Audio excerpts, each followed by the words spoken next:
क्या to do list कभी खत्म ही नहीं होती? हर दिन ऐसा लगता है जैसे समय बस हाथों से फिसलता जा रहा है। अगर ऐसा है तो यकीन मानिए, ये कहानी सिर्फ आपकी नहीं है। आज हम ब्रायन ट्रेसी की किताब ईट दैट फ्रॉग के कुछ बहुत ही जबरदस्त आइडियाज को समझेंगे, जो टालमटोल की आदत को जड़ से खत्म करके किसी को भी अपने वक्त का मास्टर बना सकते हैं। देखिए, इस किताब के लेखक ब्रायन ट्रेसी बात की शुरुआत ही वहीं से करते हैं जो हम सब महसूस करते हैं। काम की एक कभी ना खत्म होने वाली नदी, और हम सब उसमें गोते लगा रहे हैं। ये एक ऐसी सच्चाई है जिससे आज की दुनिया में शायद ही कोई बच पाया है। तो फिर इस अंतहीन काम के बोझ का हल क्या है? जवाब जितना हम सोच सकते हैं उससे कहीं ज्यादा सिंपल और थोड़ा अजीब सा भी है। जी हां, इसका ताल्लुक एक मेंढक से है और यही इस पूरी फिलॉसफी का दिल है। तो चलिए पहले इस प्रॉब्लम की जड़ को समझते हैं। ये सिर्फ ज्यादा काम होने के बारे में नहीं है। असल में ये कामों और जिम्मेदारियों का एक लगातार बहता हुआ सैलाब है, और इसीलिए वो सुकून वाली फीलिंग कभी नहीं आती कि चलो अब सब काम खत्म। और पता है, यही वो जगह है जहां ज्यादातर प्रोडक्टिविटी टिप्स फेल हो जाती हैं, क्योंकि इसका हल तेजी से काम करने में नहीं है, बल्कि अपनी सोच को पूरी तरह से बदलने में है। और सबसे पहली, सबसे मुश्किल सच्चाई जिसे स्वीकार करना है वो ये है कि कोई भी इंसान कभी भी सब कुछ नहीं कर पाएगा। तो अगर हम सब कुछ नहीं कर सकते तो फिर क्या करें? हार मान लें? जी नहीं, बिल्कुल नहीं। यहीं पर ईट दैट फ्रॉग फिलॉसफी एक असली गेम चेंजर बनकर आती है। ये सिर्फ एक तरीका नहीं, बल्कि सोचने के ढंग में एक बहुत बड़ा बदलाव है। तो ये फ्रॉग आखिर है क्या भला? ये वो सबसे बड़ा, सबसे जरूरी काम है। हाँ, वही काम जिसे देखकर ही आलस आता है, जिसे हम सबसे ज्यादा टालते हैं, लेकिन जिसे पूरा करने से हमारी जिंदगी पर सबसे बड़ा और पॉजिटिव असर पड़ सकता है। और इस फिलॉसफी के दो बड़े मजेदार नियम हैं। पहला, अगर दो मेंढक खाने हैं तो हमेशा सबसे बदसूरत वाले को पहले खाओ। मतलब दो मुश्किल कामों में से जो काम सबसे ज्यादा मुश्किल और बोरिंग लगे ना, उसे सबसे पहले निपटा दो। और दूसरा, जिंदा मेंढक को ज्यादा देर तक घूरते मत रहो, बस काम शुरू कर दो, क्योंकि जितना ज्यादा सोचा जाता है काम उतना ही डरावना लगने लगता है। तो ठीक है, इस फिलॉसफी को असल जिंदगी में कैसे उतारें? सब कुछ शुरू होता है पहले कदम से, अपने फ्रॉग को पहचानने से, और इसकी शुरुआत होती है एक बहुत ही जरूरी चीज से, और वो है एकदम क्रिस्टल क्लियर होना। असल में टाल मटोल की सबसे बड़ी वजह ही कंफ्यूजन है। जब दिमाग में ये साफ नहीं होता कि आखिर करना क्या है और क्यों करना है, तो हम कुछ भी नहीं करते। स्पष्टता ही वो चिंगारी है जो एक्शन की आग जलाती है।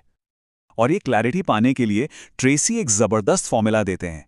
सबसे पहले तय करें कि असल में चाहिए क्या। दूसरा, उसे लिखें, क्योंकि बिना लिखा हुआ लक्ष्य सिर्फ एक सपना है।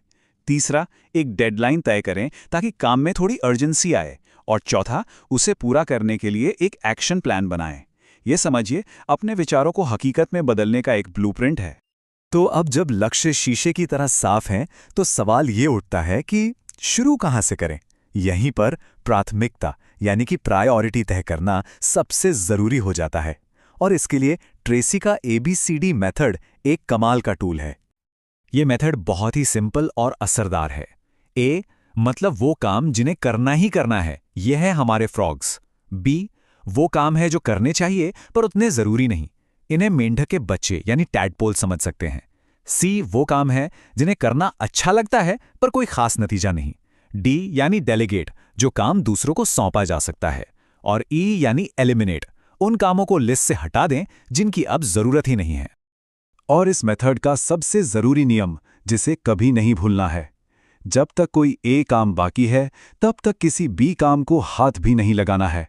पहले अपने मेन काम खत्म करो, छोटे मोटे टैडपोल इंतजार कर सकते हैं। ठीक है, तो अब फ्रॉग पहचान लिया, उसे प्रायोरिटी भी दे दी, पर अब सवाल यह है कि उसे खाएं कैसे, खासकर तब जब वो बहुत बड़ा और डरावना लग रहा हो। तो इतने बड़े काम को शुरू करने के लिए दो शानदार तकनीकें हैं।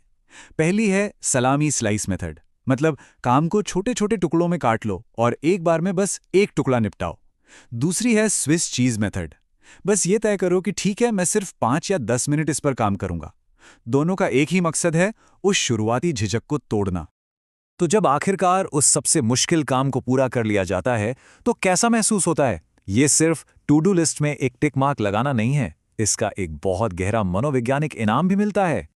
जब भी कोई जरूरी काम पूरा होता है, तो हमारा दिमाग एंडोर्फिन नाम का एक केमिकल रिलीज करता है। ये हमें खुशी, कॉन्फिडेंस और एनर्जी का एक शानदार एहसास देता है। ये एक तरह का नेचुरल हाई है, एक विनर वाली फीलिंग। और ये एक पॉजिटिव एडिक्शन यानी सकारात्मक नशा बन जाता है। जितने ज्यादा फ्रॉग्स खाए जाते हैं उतना ही इस एहसास के आदी होते चले जाते हैं।